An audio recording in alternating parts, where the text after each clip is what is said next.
everyone, and welcome back to the More Than Words podcast. I'm your host, USA Today bestselling author of Dark Billionaire Romance, Dakota Willink. Today, we are going to take a look at the darker corners of romance and suspense. This episode is for anyone who loves being blindsided by a plot twist and falling for characters that maybe we shouldn't trust. My guest today is a master of twists, obsession, and edge of your seat storytelling, Aleatha Romig. She's actually one of my favorite authors. If you haven't read her, I highly recommend. She is a New York Times, Wall Street Journal, and USA Today bestselling author whose books have kept over 1 million readers up far past their bedtime. From Consequences to Infidelity, which is my absolute favorite, her binge-worthy suspense series, Aleatha has built a career on tension control and revelations that you never see coming. What I've always admired about Aletha's work and why I think it resonates so strongly with me and my readers too, is that we both write stories where control is seductive and nothing is ever really as simple as it seems. We're not afraid to push boundaries and make readers a little bit uncomfortable and to trust that they will stay with us through all the darkness because the payoff is worth it. I really personally, I love a story that makes readers whisper what just happened and then immediately turn the page. And that is exactly what Aleatha does. So that said, before I bring her in, I'm going to just remind everybody, like I always do, to make sure that you hit that like button. This is very important because it feeds the algorithm and allows people like you to find us easier. So that said, let's go ahead and bring in Aleatha. Hello, Hey, how are you? I'm good. How are you? I'm doing good, thanks.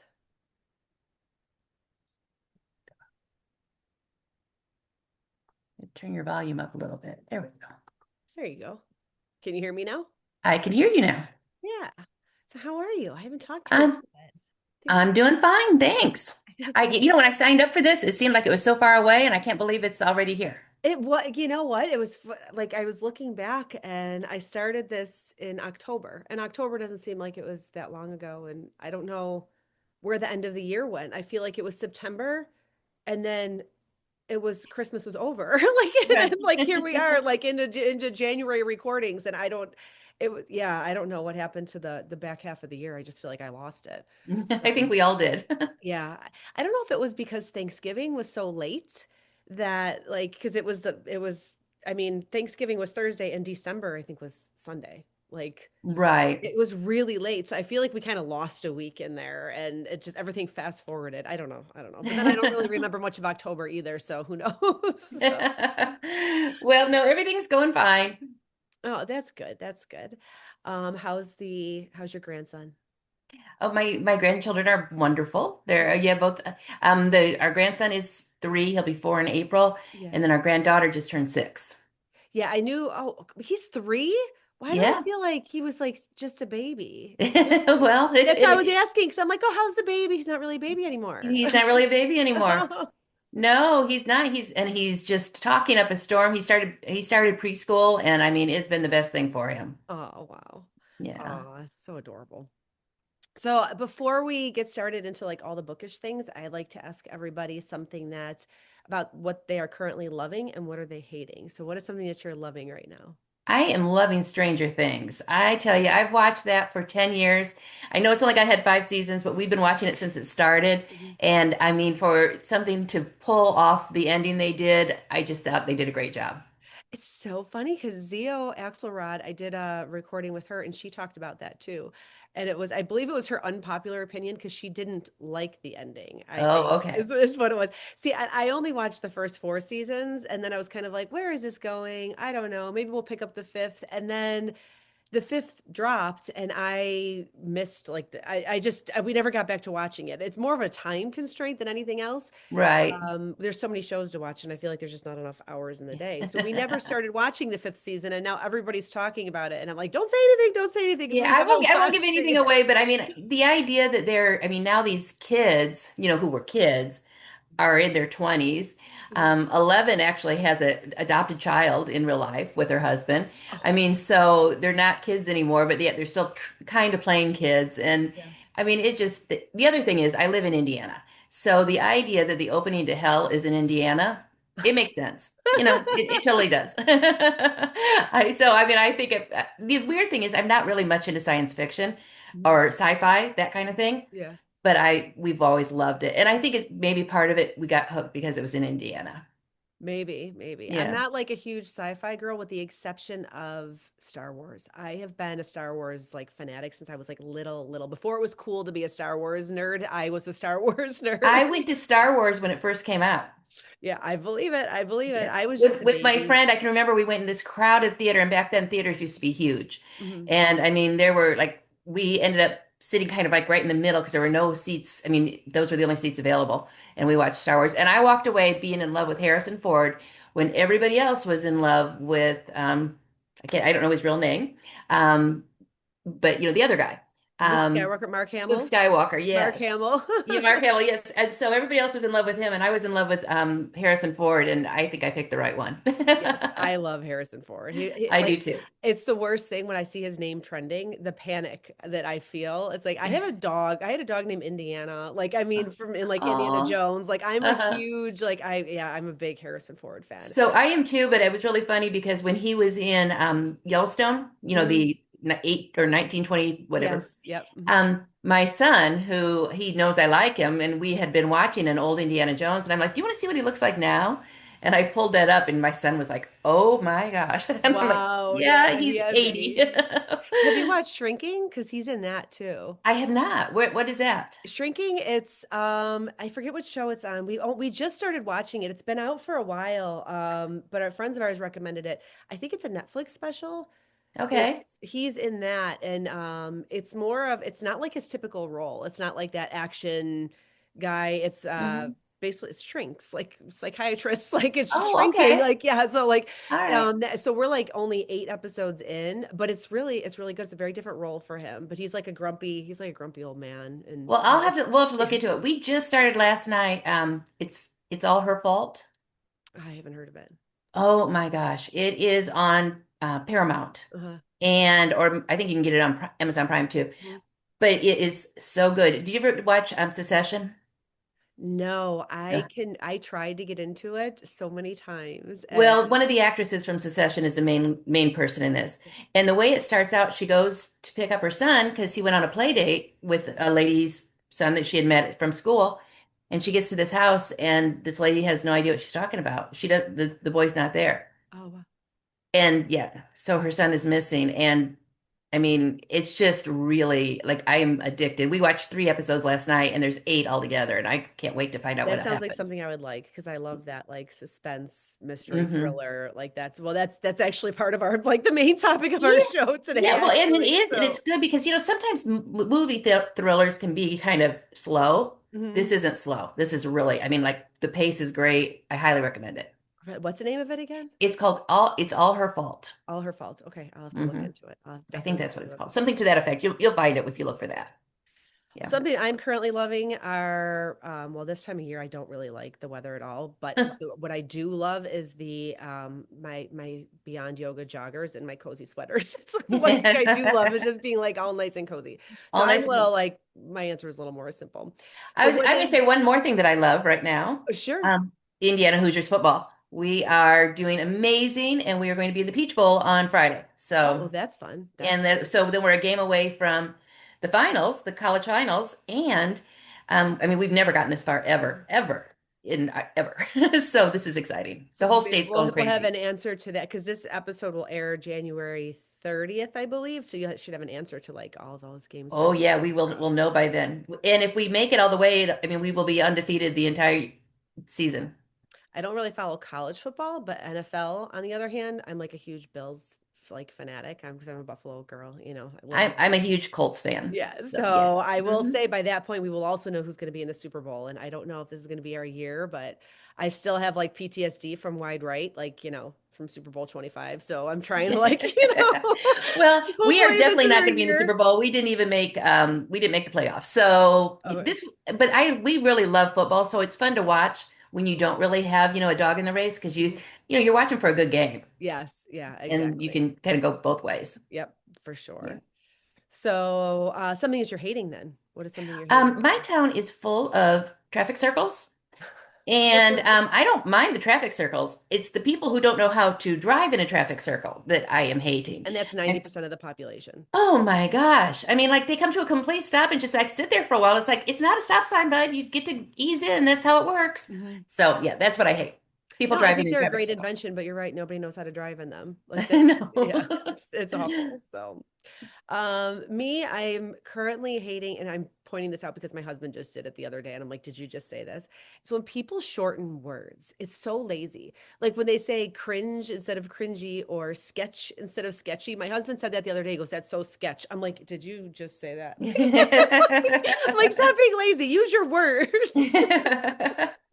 It's funny. My granddaughter just recently used she said something was sketch too. Or no, she said it was cringe. And I was like, it's Cringe. cringe. And she's like, yeah, cringy. And I'm like, oh, Yeah, no, okay. like I know what they mean. I mean, this goes back to like, a decade or two ago when everyone was saying whatevs instead of like whatever. Do you remember when that was a thing? I feel Yes. like the Hmm. shortening of words has come back again. And I'm like, no, no, no, let's use the full word. Use the But full word. Yep. that's all right.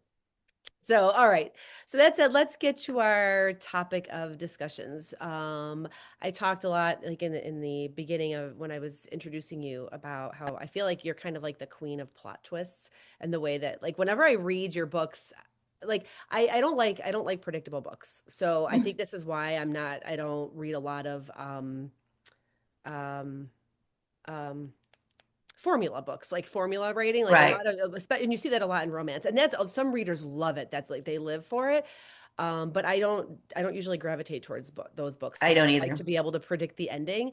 And I think that's why I've always liked your writing so much, is because I can't predict where you are going with a story ever, ever, Well, ever, thank ever. you. And that's not easy to do. I'm gonna say, like, because especially being an author, like, I feel like as authors, we are our worst critics. And I Hmm. have a hard time actually reading books because of that, because I tend to dissect sentence structures and things like that. And with you, I get so lost in the story that I forget about all that stuff. Well, And good. I have a great editor, but please don't be dissecting my sentence yeah. structure. No, no, no, no, no. But no, but you know what I mean? Like when you're reading a book, you're like, oh, that's a great sentence, or that's beautiful prose, or that's a fantastic adjective. Yeah. Next thing you know, you're getting lost in your own story and forgetting Hmm. about the book that you're writing. Like that's what I do anyways. I'm an awful reader. Like I can't, this is why I actually listen to more audiobooks now than I read, because of I get too busy dissecting like a paragraph that I like. It's not that I'm picking out what's wrong with it. I'm dissecting the things that I like about it. So, but Okay. anyways, so back to that, the plot twist. So I think that you're known for, having a twist, completely reframe a story. So when you're writing, do you know early on how you are going to do that twist, or how you're going to plant clues that might give it away? Like how does that writing process go for you? I am not a plotter. I don't plot my stories. Mhm. But I have like a notebook full of chicken scratch. So when an idea comes to me, I mean, I write it down. And so, yeah, sometimes I'll know what's coming and I'll plan for it or be dropping different clues. But then other times it just like hits me. And the good part about a book is no one else is reading it until I'm done. So then Mhm. I can go back and plan a few clues after this Mhm. idea hits me. So I am very much of a just keep writing and let the story tell itself. Yeah, I'm like that. I tried to outline, and then I will get through like the first three chapters, and then I just go someplace Well, completely to me, different. when I outline it, I guess I enjoy this. I enjoy having those aha moments when I'm writing. Hmm. And if I plot the whole thing out, that's kind of boring to me because I know exactly what's going to happen. Yeah. And I don't want to be bored, so I don't think my readers want to be bored.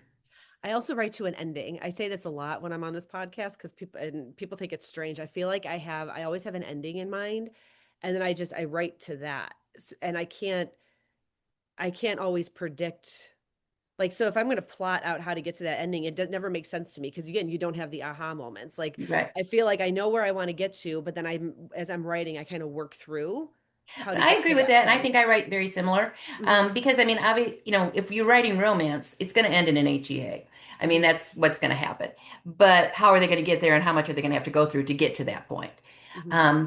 I also like to have my hero and heroine working as a team versus against each other. Hmm. I'm not much into, I mean, I'm old. That's who I am. I'm 60. And it's like I don't do like high school bickering type Yeah. thing between adults. I mean, I just don't. And I've read some of my reviews of my books where people say that they appreciate the mature characters that I write. But I mean, I'm mature, so I can't, write people being. I mean, sometimes I read something and I'm like, oh my gosh, why are we going through this? Like, this is not necessary. Like, The just stupidity. Yeah. talk to her or talk to Yeah. him, let's do it. The miscommunication trope. So you don't like the miscommunication trope. I do not. I do not. No. No, I've written it, but I don't make it a focus of their it's usually not the reason why they're having problems. There might hmm be some miscommunication. My son gets like super angry when there's miscommunication, like the miscommunication trope on television. It's like the Ross and Rachel thing in Friends. He gets so mad. He gets They so were on a break. yeah. So, um, but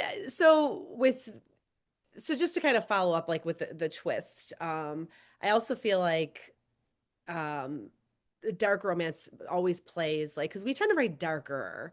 But actually, I'm gonna go off on a different tangent here. Dark is very subjective. How do you define dark? Like, what is dark to you? Because I can't define it anymore. I can't define it anymore either. And it's actually really interesting. I'll send it to you. A woman working on her PhD wrote a paper about dark romance. Really? Okay. And she quoted me in it, so she sent me a copy of it. And I mean, it is a. I used to teach. I was a clinical instructor at IU School of Dentistry for 15 years, Hmm. and so I'm reading this research article, and I'm like, oh my gosh, this is so good. I mean, like she has everything noted, and all the research she did. But basically, she talks about the fact that dark romance, and this is I'm going to go along with her answer on this, has evolved. Hmm. It was very new in the early days of self-publishing because it wasn't something that publishers were willing to take a chance on. Hmm. So, but from that point, it has kind of become its own entity, I guess is a good way to put it, where people take it to some much more extremes than we took it back in, 2013. Yeah. But she also says that it is something that has proven everybody wrong. I mean, like everybody wants everything to be socially acceptable. Everything you have to have, consent and you have to do this and you have to do that. And that works out great for real life. Right. But a lot of books, stories, movies go that direction where there's just part of you that would like to live in fiction and have it be different. Now, does that mean we want that in our real life? No, we don't want that in our real life. No. Yeah. There's something about that, um, Pushing the boundary. pushing the boundaries, questionable consent, different things like that that in a book Hmm. can be exciting to read. Yeah. Yeah. No, I agree. I agree. And I always say now, I tell people that I write dark-ish romance and they look at me like, "What?" And I'm like, "Well, because I was dark 10 years ago, but but That's what now I dark say. has gotten like so dark that I don't really think I'm dark anymore." Like and as soon as I explain it like that, then they're like, "Oh, okay, got it. So you like have a lot of dark themes." Yes, yes, that's what I I have. say this, I say that well, Consequences was one of the first dark romances out there. Hmm. Not the first, but one of the first. Hmm. And I said at the time I was really dark. People considered me really dark. I said now I'm gray because Yeah. it's gotten a lot darker than where I went with it. Yes, yeah, Yeah. for sure. Because that was even like during the time of like Sylvia Day's Crossfire, and that was hmm considered dark. And well, I think Crossfire came a little bit. When did Consequences come out? I don't even remember when. 2011. I think we came out right around the same time. Right around the same time. Yeah, because I hmm feel like there was a lot of books that dropped all around that time. They were all like they all went indie because like publishers weren't picking them up. Right. Um, and I 50 think Shades of Grey. yeah, yeah, yeah, that she published indie too first at first, didn't she? Yeah, and Well, then she actually published fanfic online first, and then she went indie, and then obviously she got picked up. yes, yeah, obviously, and then some, but yeah. But actually that was really dark for its time when I think hmm about it. And there was another one, what was it? I don't know when this came out. The Buttons and Lace, those ones.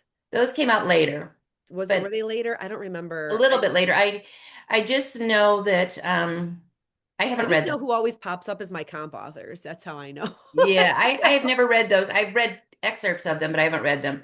But they did come out a little later. They also, do you remember Pepper Winters? And Yes. the Yeah. Indebted What, series in there. is she still writing? I haven't seen her name in a while. Actually, I saw a post from her recently that she does have something new coming out. Does she? Okay. Yeah. Yeah, I've never actually read her books, not because I didn't want to. Again, it's just a Well, time I thing. highly recommend her if you're looking at dark romance. Her Indebted series was amazing, and Cool. it was her second series. Mhm. Her first one, cannot think of what it was called, and I should. But anyway, it was good too. But I loved the second one. I mean, I was just like addicted, and I think it has like 6 books. And I'm like, when you get that next one done, send it to me because I need to read it right Is away. it the I'm like, same I loved it. characters or is it different characters? The same characters. Oh, that's what I love too. I like Hmm. following the same set of characters like through the Yeah. whole like same Yep. couple. Yep. Yeah, Same that couple. I think that's why I Hmm. loved Infidelity so much too, your Infidelity series, because You'll think, it was nice and long. yes. And yeah, and then even when you did like Respect, which you retitled it now, The Price of Honor. Price of Honor, when you I read it when it was Respect. I knew what I was getting when I was going into, but at the same time I didn't. And oh how I cried. Let me tell you how I cried. But Well, thank you. yeah, My editor, after she goes through 3 rounds, and when she got done with the third round on that, she said, "I'm never reading this book again. I've cried every time I get to the end, and I'm not going to do it anymore." well, that was how did you market that? Because that was Not technically well. not a romance. Not well, no. Not well. I Now, mean, I've just have like a ad out there that says, "Did you know the Infidelity series has a prequel?" mhm, Because people are into prequels and stuff lately, mhm. and I'm like trying to get it out that direction. That's actually a good idea to do it. And was there a reason why you changed the name from Respect to Price of Honor? It just wasn't doing well at all, Mhm, and I mean, it wasn't and like I mhm, expected it to do much better. It wasn't doing well, and so I changed the cover and the title to try to kind of make it its own story. mhm. I mean, the other problem is, well, unfortunately, people were like, "Well, I don't like Oren that much. I don't want to read his story." And it's like, "Oh, but he's got such a good story." I He mean, does. If you know the backstory, like, yeah, and you understand why Oren's the way he is if you read his yeah. story. Yeah, And the other thing about that, like for the mafia romance readers that might be listening to this, you did mafia right. Like the crime, like there's so many, like this is why I think we've talked about this before too. Because like I always say, like I want to write mafia, but it's so complex, like, and you have to get it right. And if you don't get it right, anybody who knows anything about the mafia, they're gonna be able to say this, nope, like, yeah. and you did it right. And yeah, so for the mafia romance fans, even though you're not gonna, it's like she said, it's a prequel, so there's no happily ever after. It's a good mafia story. Well, I was going to say it's also set in the 80s, so it's set during the five families in New York. Hmm. And I did a ton of research on the five And families. it I shows. actually even It had shows. some interviews with some children of actual gangsters who gave me some. And basically, one of the things that she told me that I just used in the story that I thought was so good was that she had no idea what her father was involved in until she was sitting in a courtroom listening to his trial. Like she just thought he ran a restaurant. She didn't know. And she also talked about Frank Sinatra would come to like family parties and sing, and I mean, just like all this, they were just so she was totally unaware of what was going on outside of that realm, and that's kind of what I wanted to put into this book is that I mean, like Knox didn't know what his dad was doing, he didn't know what his dad was going through or all that, and so when he has this terrible attitude of him in infidelity, it's really not fair because Orrin had been through a lot. Yeah. Yeah. Yeah. No, for sure. And no, I think having that backstory is good. But then again, I kind of like the reading order of reading the first four of Infidelity and then going back and reading that later because it Hmm. allows Oren to be the villain that you Right. needed him to be. So if you have sympathy for him by reading the prequel first, the story might hit differently. Now that I'm That's thinking true. about it, yeah, Yeah, now that I'm that's thinking true. about it. I mean, and that's the way I wrote it. I mean, I wrote the first five of Infidelity, and then I wrote the, Orange story. Wait, so One there of my was favorite, six? they're five. The five. Yeah, so the Yeah. first four and then Oren was five, right? No, six with Orange. Six is orange. So there was Yeah. five with, okay, Yeah. I read them a long time ago. This was That's back, okay. Betrayal, it was like cunning, deception, entrapment, 2016. fidelity, and then the price of honor. They were the first, they were some of the first audiobooks I ever listened to. I know Oh, that. the audio was so The good. audio was really, really good. Oh my Because goodness. this is Yeah. when, yeah, this was around the time I was struggling to read books because, like I said, I Uh-huh. was getting lost in the paragraph structures and things like that. And Uh-huh. that's when I discovered my love for audio. And yours were some of the first audios that I listened to. Those narrators were amazing. And I mean, and the man who did Knox and Oren in the Infidelity series also did Oren in The Price of Honor. Yes. And He that did amazing. was that Brian It Polino? was Brian, And he's yeah. passed now. Yeah, Hmm. he's not here I anymore. know. And so I And heard the narration was Samantha very good.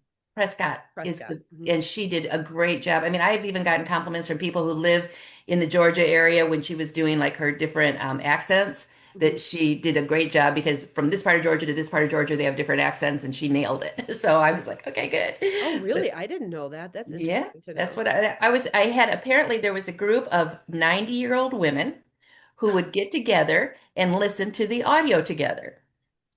Oh, they had to have some awkward moments. And they loved it. I mean, I was getting messages from one of their daughters, and she was just like, my mom just thinks this is wonderful. Her friends think it's wonderful. And I'm like, I can't imagine these 90-year-old women sitting around listening to my, my story, but okay. It's great. That's a fun story though. It is fun. I was gonna say another fun one is I was doing research for The Price of Honor, researching the five families, and I was watching like a documentary or something in my office, and my son came in, and at the time he was in high school.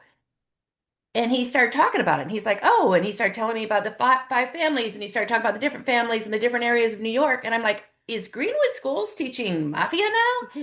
And it was no, it was from the game. I just lost the name of it. It's a video game. And basically it's set in New York and it's set with the five families. And so he knew all this stuff. So I could like ask him questions. I'm Oh, like, wow. it'll come to me in a minute, but I can't think of the A name right video game. That's interesting. now. That's really interesting. Yeah. So, okay, so we've talked about dark and the suspense, and then you also actually went into like thriller with your after the dark into the light. Am I saying those right? Yeah, Yes. into the light and away from the dark. Into the light and away from the dark. So very good, another very good duet. But you published that, it's all one book now, right? Right? It's called Light Dark now. I got my Light rights Dark back, now. so I made it into one book. That was very well done. And you delved into cults with that one. But then Yes. you also have a lighter side to Hmm. your writing too. So how did you stretch into like totally new genres and still keeping your voice? Because I think that it is my voice, but it's much less angsty. It's just fun. mm-hmm. Before I was ever an author and I was a reader, I was like very into J.R. Ward's Black Dagger Brotherhood. Hmm. I don't know if I said that right, but those are the words. I'm not sure the order. Yes, Black Dagger Um, Brotherhood. Yes, you said it right. Yeah. and so I love those, but I could only read like one or two, and then I like needed a Janet Ivanovich at the time. This is way back The in the palate 90s. cleanser. But something to like lighten it up. Like you Hmm. just need a palate cleanser. Well, after writing the Infidelity series and The Price of Honor, I just kind of was like, oh, like there's so much. And I thought I just need to do something fun. And so that's why I did it. And I mean, I have seven of them, Hmm. six of them. Two, three, four, five, six. I have six of them. Okay. You have to go count No, your. I have How many seven. titles do you have that you're not sure? I have over 60. I don't know. Oh wow, I would kill for that backlist. Oh, Yeah, I wish I could I write have a faster. lot. I'm just a slow writer. But Yeah. Well, I mean, I can be a pretty quick writer, but I just, I enjoyed I like you were talking about having a series where you go from person, you keep the same people. mhm. I'm doing that now. And it comes out in February. Yeah, I have it on the And list to talk about your football. yeah. Yeah, yep. We can talk about it now. Go for it. Yeah. Okay, well, I've got the cover here. I'm going to show it to you. But this goes away. No, can you see it? I can't see myself. You cannot, it's blurry kind of because you have I think it's picking up because you have like the blurred background. When I actually do the editing, I'll put the cover on so everybody Okay, can that'd be see. great. Yeah. Yeah, it's so it is basically think of Infidelity or my Sin series, which both of those are like billionaire romances. I mean that, so they got a lot of money. People say, why do you write about billionaires? Because no one wants to read about going through TSA pre-check when they get on an airplane. They want to just go So on. true. They just want to be able to get on their airplane and go. So in Infidelity, her family was involved in tobacco. That's where all their big money came from. And Knox was a businessman in New York. And so then in my Sin series, which is another series that's the same way, it follows the same couple over three. The background business is pharmaceuticals, Mhm. and I, do a lot of pharmaceutical stuff. This one is football. So Like I have a football. These came in today. They're little stress balls. Oh, preparing for your 2026 signings. Is that what- Well, and I got like a little football necklace. I don't know if you can see that. Yep, I can I see can't it. see Yep. myself, so I don't know what it looks like. But it's all footballs. So it's the industry of football. So it's not like your normal sports romance, because there's a lot more to it. She is the owner's daughter, and she and this veteran quarterback had a past relationship when they were in college that no one in her, well, not many people knew about in her family. Mhm. And then her father decides to hire him to be their backup quarterback for this NFL team called the Coopers. And they're the Coopers in Lexington, Kentucky, because a Cooper is a man who makes a whiskey barrel. Okay. So Lexington, Kentucky is in the middle of bourbon country. Mhm. And so the name of the team is called the Coopers. And again, her father owns it. I kind of patterned this after the Colts because the beginning of this year we were doing great until we lost 7 in a row.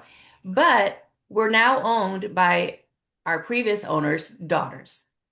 And so, and our one owner, her name is Carly Ursay, is Mhm. like out on the field all the time. She's at the sideline. She's at every game. She's Mhm. out there with a headset on. So she's married and has children. My heroine is not married, and so there's romance involved in it too. So there's So romance involved in it too. yeah, but I mean, basically enemies to lovers because they had a bad breakup in college, and they haven't spoken in like 15 years. Okay. So and now all of a sudden he's going to start playing for her team, her father's Her team. team. I like when there's a backstory because then you don't have to, as an author, like a reader, like I feel like writing it if they have a backstory where they've met before, because then you don't have to work so hard to like Yeah, build the it's relationship a little bit. Like I right. feel like I don't know. I've decided after I the writing for Take Me Under, I did this. They were basically strangers, and then it was forced proximity sort of in the beginning. And after I had to go through that and build their relationship, I'm like, you know what? I think I'm just going to give everybody a backstory from now on, so I don't have to do all of this. Like I'm going to say, oh, they knew each other before, so I can skip some of the Well, hard I stuff. okay, so my yeah, well, honestly, my Sin series and my Infidelity series, yeah, they did not know each other before, but these two did. But now they're, then they were 22 and 24 or whatever, and now they're 34 and 36. So they're Well, more. infidelity sort of, because like the first one, it's like they met like that week. They had like their, little Yeah, rendezvous for the week, and then they ended up meeting up later. So they did have sort of like a back history. that's true. Yeah, Yeah, yeah. yeah. So, you know how long it's been since I remember? That's how you know a book is good or a series is good if you remember like those like it was when I tell it was some of my first audiobooks that you were going back to like 2016. That's when I read those books, and it's so 9 years later, and I still remember stuff. Well, I Yeah. appreciate that, and that is about when they all came out. Yeah.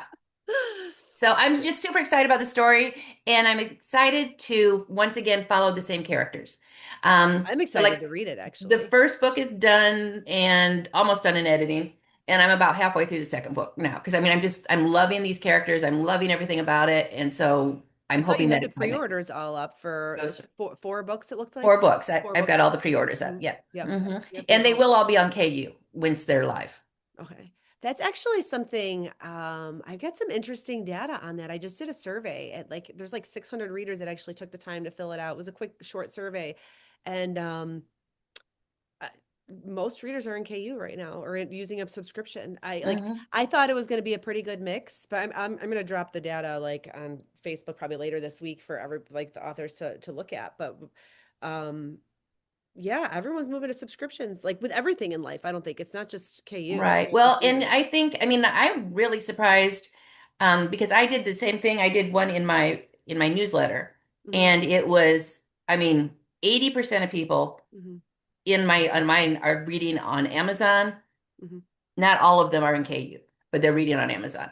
And then I'm getting a lot of people who are using Libby and libraries and that kind of thing too, which is great. I mean, I put my books, through to try to get them out there, but I don't know if they're out there. But anyway, but I mean, still, I was like, yeah, I think right now for money purposes, Hmm. KU is kind of the way to go.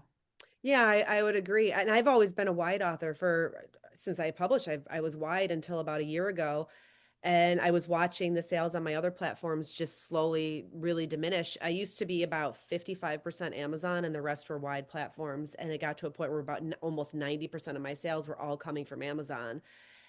I And totally agree with you good. 100% So because I just made a switch. I'm like, well, let's just try. Maybe I'll get a new audience. And I moved into KU, and it really made a difference in not just my income. I think I just grabbed a new audience. I just noticed it across everywhere, from my newsletter subscriber growth to a lot of different things. well, that's wonderful. I mean, I tried KU a couple years ago and it did not work for me, but now I'm slowly working my way back in. I've started doing a rotation of different series. Like I had Consequences in for 3 months, Mm-hmm, and currently Infidelity is in for 3 months. mm-hmm, Um, Fear of Flames, that's my other most recent. mm-hmm. It came out in KU. I do it like wide beforehand. So if you buy on Amazon, I mean Apple or Nook, and you want to get it, you need to pre-order it. And I need people to Yeah, understand yeah, this. I do the same. Yeah, And list it then wide and then cut move the that price. off before it releases, turn it into KU, and then have it release in KU. Yeah. Yeah, Yeah, so I that's see a been lot of my. authors doing that. And that's what I've been doing with my new releases as well. I did it with the Mhm. last one, and I'm planning on doing it with this upcoming one, which is probably going to release a little bit late because life. But it's supposed to release at the end of March, but I'm going to try. But I think it's getting it edited in time is going to be a challenge. Is where I'm going to have the issue. But we will see. February is a little bit crazy. We have a lot of travel planned in February between book signings and then a vacation my husband and I have planned, and yeah, so it's just been Where are you going? crazy. We are going on, everyone's gonna think I'm crazy because I've literally just been on two cruises. We're going on a cruise. So we are going we had planned this a while ago. This was actually the start of it. I got a deal. So we went on an Alaskan cruise. So now I'm getting like back in September. So I kept getting all these cruise deals in the mail. I'm like, oh, let's go on vacation. So we booked a cruise for February. And then last minute, I said, I was trying to figure out what I was getting the kids for Christmas, and nobody knew like what they wanted. They're like, I don't know. And I'm like, we don't really need things. Like my kids, they're smart with their money. If they need something, they go buy it. And so I'm like, instead of doing things, let's just make memories instead. I don't know how much longer we're going to have a family vacation together because they're 24, 25, and at Mhm. some point they're going to have significant others, careers, things like that, where the schedule is actually aligned this year. So I said, let's go on a cruise. So we ended up getting all four of us on a cruise for New Year's Eve. So like I've had like three cruises in a very short period of time, but we like them. They're fun. So Well, I was never a big cruise person, but we went on a cruise just in the Caribbean with our daughter, son-in-law, and two grandchildren, mhm. and actually his parents. So there were both sets of grandparents were there, and we had the best time with them. It was so much fun. And then my husband and I both turned 60. He just turned 61, but we had both turned 60. So for our 60th birthday, we did a cruise from in and out of Barcelona, Mhm. Spain, and we went into, where'd we go? We went to Italy. So we went to Spain and to Italy, and we went to Rome, and I mean, and we did like all of the excursions, and it was a fantastic time. It was the What first cruise time, lines where did you go? Royal. Yep. That's I'm what, telling you, it makes a difference. We've done Royal Caribbean, I think, is by far the best cruise well, line. and we've been doing the thing is now, I mean, we were talking to some friends about doing a Viking, and I'm like, honestly, my problem is that we've done a couple Royals now, and we're starting to get up there in like Royal points and things, so we can, We're you know, Emerald yeah. status. We just hit So it. it's like I hate to not use Royal now at Yeah. this point, but I mean, we've We really the one in Spain and Italy was absolutely amazing, and it was just like you had this five-star hotel following you around, so you didn't have to, even though we got to go to all these different Mhm. places, we didn't have to keep moving our You didn't have stuff. to keep moving your stuff. Yeah, Yeah. that's actually a good way to look at it. Because that's the one thing I hate about when we do the European vacations is the constant hotel hopping. It's just Mm-hmm. exhausting. No, our honeymoon was a cruise, and it was a Carnival cruise, and it was awful. I swore I would never go on another cruise again, actually, after that. And then my husband won a cruise when he used to work for Home Depot. He got some store manager of the year thing, and they gave him a cruise, and we went and we had so much fun. It was a Royal Caribbean cruise. I was like, oh wow. I'm like, I thought it was going to be awful. I was like, oh, of all the vacation for you to win, you had to win a cruise, because I was dreading it. We went and we ended up having a blast. Mm-hmm. So then we booked another one with our kids, and the kids had so much fun that to a point where they said, um, I said, "Do you want to go to Disney or do you want to go on a cruise?" They were always picking a cruise, and they were little, like, 8, 9, 10, 11 years old, and they have their own Royal Caribbean numbers because everybody is assigned their own Royal Yeah. Caribbean numbers. So they have our status now, the same status. So we're an Emerald, so are they, because they were on all these cruises with us. So now they're, as adults, they have like this great, cruise Hmm. status. And then he won another cruise. It was Norwegian, and it was good. It was fine. It was a little bit of an older crowd. I didn't find the entertainment was quite as good as the Royal Caribbean, but again, not bad. And then we just did Princess to Alaska in September, and it was awful. It was Oh, it was not. I was not. It was the food wasn't good. The ship was extremely boring. Like, as far as the setup, there wasn't a lot happening. Like, there's a lot of common space on Royal Caribbean ships. Like, a yeah. lot of places you can go, things to do, and there just wasn't on the Mm. Princess ship. They basically had like this center area. I don't know. I can't even describe it. It just wasn't. Entertainment wasn't as good. The food was not good. The I was last two very that we went disappointed on, for what we paid for it. I was very yeah, the last two disappointed. we went on were like Oasis of the Sea Hmm. and That's a great something ship. else, but there's some of their bigger boats. Hmm. And so, like you've got the whole Central Park. I mean, Yep. there's that whole area. And then, I mean, then there's the shops underneath that. And it was really funny because even though they were different ships, they were the same as each other. So Hmm. we had learned our way around it in May. And so then when we were there in September, even though it was a different ship, but it was the same layout, Same it was class. like, I'm like, but there's that pizza place downstairs. We could go down there and get Yeah. something. It's like we knew Doritos. what, yes, we knew Yeah. where everything was. Yeah, we just did Harmony, which is the Oasis class. So I've been on Oasis, and we've done Harmony was the New Year's Eve cruise that we just did. And they Nice. did a really nice job for New Year's Eve. So if you ever wanted to do, like, take like a family and do something like that, that was a very fun Okay. cruise to do. So Well, that's good to know. Yeah, so anyway, I didn't used to be, but I'm enjoying cruises now. So, but again, they are the first one I ever went on was Carnival, and I didn't enjoy yeah, like I said, that was our honeymoon, and it wasn't, yeah, it it. wasn't good. But all right. Anyways, back to books. I could talk about cruises all day long because they're my favorite vacation. So well, back to what we were just kind of, just to touch back on a little bit what we were just talking about with KU. I feel like right now it's very hard to maintain relevancy in this industry. It's so demanding. And you've sustained an incredible career for more than a decade. You've been at this for a while. What do you think is the biggest key in, like, staying creative and motivated and relevant after writing so many books? Like, how are you managing juggling all of that?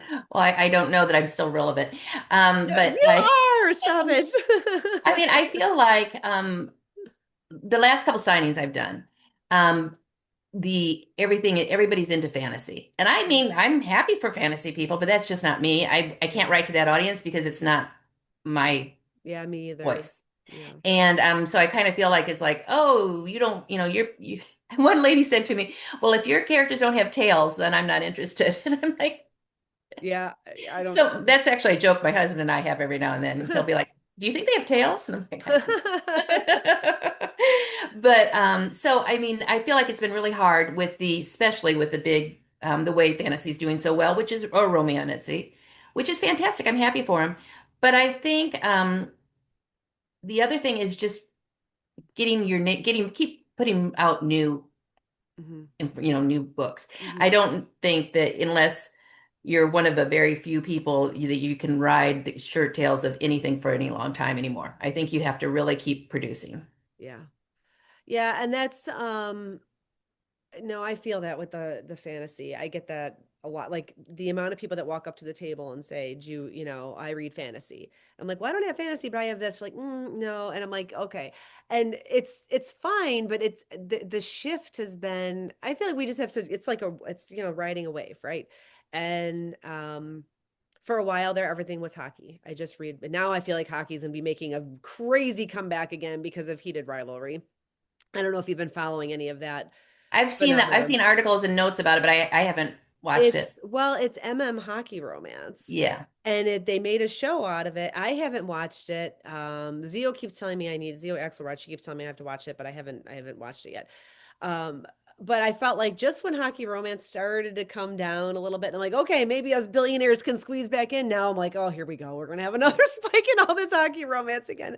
But Yeah. yeah, so hockey romance and billionaire or not billionaire, fantasy has just been dominating the market, and I just and that's fine. Like I'm very happy for these authors, but I can't change who I am as a writer to like chase a trend. It's just not I in me. 100% agree. And I mean, I Yeah. can't, and I won't. I mean, I won't do that. I mean, it was enough for me to do like my lighter ones, which are just a little bit different. Mhm. But I mean, I like the suspense thriller, even in a romance. I like a story driven romance, where there's a whole lot of other things going on, Mhm.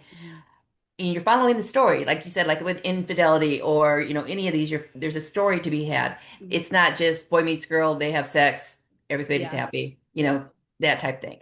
I mean, I want more. I mean, I want more when I read, so I want to do more when I write. And Yes. I mean, I guess the other thing though is I think that it's also, I want to say generational, because I mean, we've been at this for a while, and some of the older, I don't want to call them older, around my age, people are still into the romances and the billionaire I romances and feel that like kind of it's stuff. the plus 40 crowd is still into that.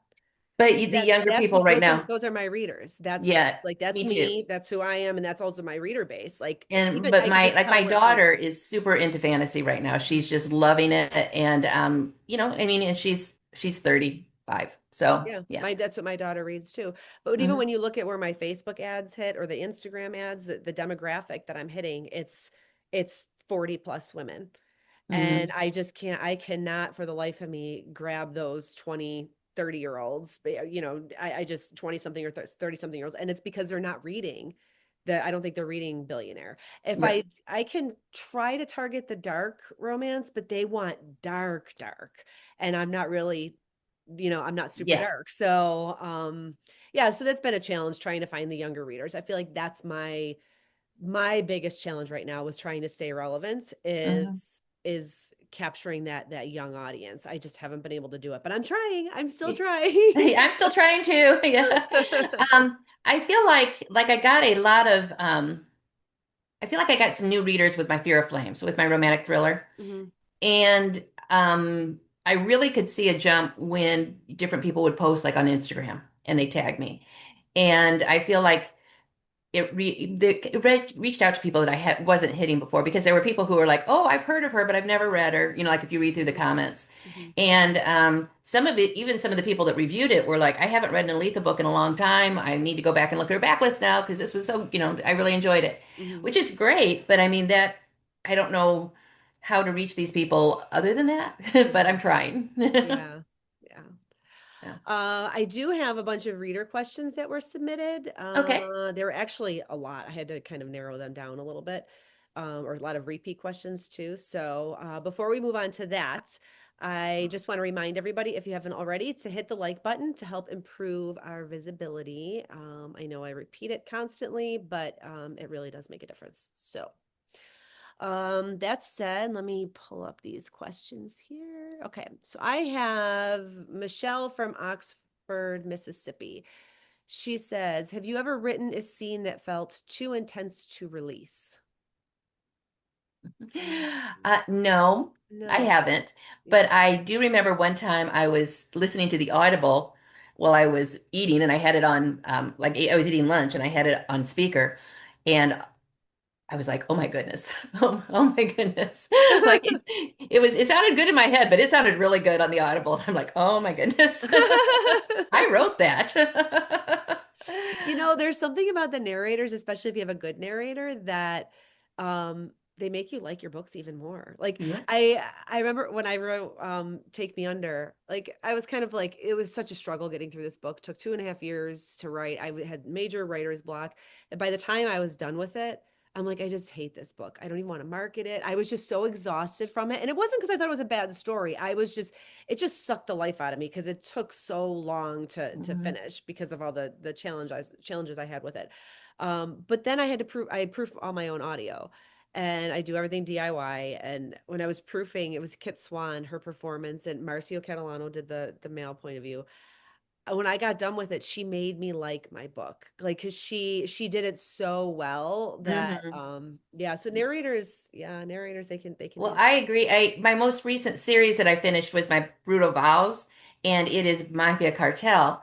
And the narrators, especially the narrator, I mean all of the narrators, but my cartel are English, Spanish speaking people, and the accents that these people, oh, they did such a great job. I mean, like I'm like, oh my gosh, I loved this character before, but I love him even more now. Oh, You he had sounds more so mafia. good. Okay, so Brutal Vows. So I need to go pick up those too. You just Those are expanded my all whole TBR, just so you know. those are all standalones in the same world. So each book is a different couple, but it's all in the same world. Okay, so different Mhm. couples. That's okay. So Yeah. if I don't have time to be like invested in a big long series, which is kind of like right now, so those might be better But for the me to pick up audios are soon. great, and they're in duet. So I mean, that's amazing. I mean, I had never done duet before. I was going to do it for the series and then I just forgot. I don't know why I forgot. And they started it dual and I'm like, oh well, it's too late to check it It's now. really expensive, but it's so good. Yeah, Hmm. yeah. I know there is a difference in price. I just never even Hmm. priced out I just didn't even think to Well, like if you think listen about to it. them, you'll get the idea of what it's Oh like. yeah, no, I have listened to plenty of the duets, Oh. and I do enjoy them, but I also can go like as long as they have like a good male and female voice, I don't really care. As a listener, I don't really care. So I think it's why it just never occurred to me to. Like I said, I was just so happy this book was done that I was like, "Here's the book, here's the script, go Somebody have read fun it, with please. it." Yeah. So, okay, so I have Caitlin from Fernandina Beach. Am I saying that right? Florida. She said, "Do you outline twists or let them evolve?" We kind of talked about that a I little let bit. them evolve. Yeah, yeah, me Hmm. too. Me too. Then Paige from Hudson, Ohio. She said, "If I can only read one of your books, which should it be?" That's a tough Oh, question. yeah, that's really hard. I mean, because a lot of my books are serieses, Hmm. so like to read one of them wouldn't work. If you're going to just read one of them, I would recommend one of my standalones, Hmm. um, Fear of Flames. Yeah, for me, I only have one standalone. Everything else is a series, and that standalone is The Sound of Silence. That's a dark, like romantic suspense. That's my darkest book. I that's like a Sleeping with the Enemy type Mm. story. Hmm. Girl on the Run. It actually has three points of view. I didn't just do the hero and the heroine. I actually wrote the villain in there too. So that's watch the trigger warnings on that though, because that has there's domestic abuse in there. That was a hard book to write. I interviewed a lot of women to make sure I got that one right. And emotionally, that one really drained me. So when you say you need palate cleansers after some book, like some Yeah. books, like that's what happened to me. I ended up writing the Fade into You books because those were just a much uh lighter read and writing after writing that. Mm. Um So let's see. Tara from Sandpoint, Idaho. She said, "Which is your series that you should best read first?" So, well, okay. So, which series should they start with? We can go back to an oldie and I'll say the Infidelity series, Yeah, which is not about cheating, by the way. yeah. No, no, it's not definitely not about cheating. Um, Yeah, and actually, having read you, I would say that's a great starting point too. For me, I would say start with the Stone Saga because most of the books, they kind of, the way I'm evolving my catalog now, most things are going to be spinning off of that anyways. It's basically like my tree trunk and everything will kind of spider after that. Um, let's see. Beth from Port Angeles, Washington. Where do you get your story ideas from? And then that's the last question. Everywhere. Mhm. It could be listening to a song. It could be just seeing some people when I'm at the mall. Mhm. It could be another book, which I mean, it's just there was an idea in there that I'm like, oh, they could have gone this way with that, and like, what if I started a story, here? It could be a movie. I mean, there's just all sorts of places. I think there's story ideas everywhere we turn. Yeah, I agree. I absolutely agree. I can't say that there's any one place. Sometimes it's things that are happening in the world, or I tell this story all the time about the Take Me Under. It was a CNN news article about Cleopatra's grave site, like how scientists they think they found where it was in Alexandria. Next thing I know, I'm diving into this Cleopatra Mark Antony history and how, and I'm like, oh, I'm gonna like do this retelling of it, and then I'm like, no, no, no, they were really messed up. I can't do a retelling, so like I like change things up a little bit, but that's basically where it started, and that's how I came up with the Trust Fall trilogy was from this article that actually what I read has nothing to do really with the story that's happening right now, but Hmm. I kind of used it as a springboard. But yeah, it's kind of crazy Well, how that's like it evolved. my new the Coopers series Mhm. is came because of Carly Ursay being the owner of the Colts now. Mhm. I mean, it's like, oh, how about a Yeah. woman owning a football team? I mean, like that's unusual. And plus it's a good boys world, or good, whatever. Like women aren't exactly thought of as being that high up in football. And so Yeah. I was like, hey, how about that? You say that like when you read like the blurb in there, it says that it's for like fans of Succession and Wuthering Heights. Hmm. So like that. So Secession, we've got the whole family dynamics of owning the team and fighting for who gets what with the team. I mean, it's the one family, but it's like her father was the owner, but also his sister was involved, so her kids are involved too. I mean, so like there's this family dynamics of like the secession, like who gets what Mhm. and who's fighting for what. People are fighting and doing things behind the scenes and trying to sabotage each other. But then also with the Withering Heights, it's like kind of the more of a forbidden. Like you're not supposed to be involved with a player that you own, Mhm. basically. I Yeah. mean, so there's that. That Yeah. she owns. That's actually it's true. It's true It when you is. put it like that. It Yeah. is true. And She this book owns his comes out contract, I February guess. 2nd, correct? February 2nd, Is yes. the Mhm. audio coming out at the same time? It is not. We sold the audio to I can't remember right now, but my agent sold the audio. So it will be coming out in April. In April. It's gonna be a little bit delayed, but I'm hoping that I'll have the other ones done soon enough that they'll be able to come closer. Okay. All Yeah. right. All right. That sounds good. 'Cause that's what I'll be looking for is the audiobooks. Do you have anything else that you want to talk about? Anything else that you want to share?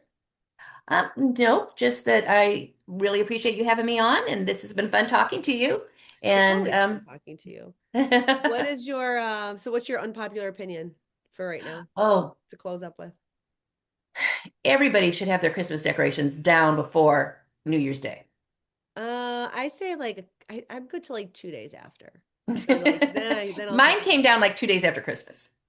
Well, because there's such a mess that comes with it. So like I Yeah. start getting antsy, then I'm like, no, I gotta wait till like New Year's, and then I can take it No, down. I'm like, once Christmas is, I mean, now I started decorating earlier than I used to because we spend about a week to 10 days in Florida Mhm. during December because it's our granddaughter's birthday and she lives there. And so we go down, actually, our whole family from up here goes down there. We spend a week with them. Mhm. And so it's wonderful, but it's like a week away from my decorations. So now I decorate earlier, like not long after Halloween. I'm good at putting it up Me because I'm too, like, I'm not waiting honestly. until Thanksgiving. But when Christmas hits and after we open that last present, my husband was like, so who wants to take down the tree? But we didn't really do it that day. We did it 2 days later. We started taking our stuff down earlier than normal. Usually we wait till after New Year's, but I put up 6 trees. I have a it's a whole production in my house and but because we were leaving to go on the cruise, I didn't want to come back to all of that mess. Oh, yeah. So we took down four of them before we left, and then a lot I of just the other like the clean decorations. feeling. Like I love having the decorations up. I love the lights. I love to have my like Totally. my lights off, my fireplace going, and my tree going. I mean, like that's just amazing. But once it's over, I'm just like, I want clean now. I want it all clean again. Well, another thing too, we had to get everything down because we were supposed to be doing this whole kitchen remodel in January, Oh, but then that's getting pushed off right now because my mother-in-law, she has Parkinson's, and actually by the time this airs, I don't expect her to be with us anymore. oh, I'm so sorry. Yeah, she things aren't looking very good right now, so we're pushing off the kitchen remodel. We're probably not going to do it until March. Yeah, it's been she just regressed really, really, really quickly. So, Does she live near um, you? yeah, she's here with us. She was in an assisted living facility, and then we moved her into a actual nursing home when things weren't going well, but it just the progression was so fast. She switched to pureed food in Mm. December, and then it just like right before Christmas actually. And then we came back from our vacation on Sunday the 4th and Monday the 5th, which is just a few days ago because we're recording it. This is January 7th when we're recording. So Monday, just a couple days ago, the nursing home called and, they said that she hadn't eaten in a few days. So my husband's brothers flew into town and that's where we're at this week. So, Oh, well, I'm so but sorry. no, thank you. Thank you. Everybody's at peace with it. Her quality of life has not been good. So, Right. um, but anyways, so that said, my unpopular opinion is that if everyone loves my books, I didn't take enough risks.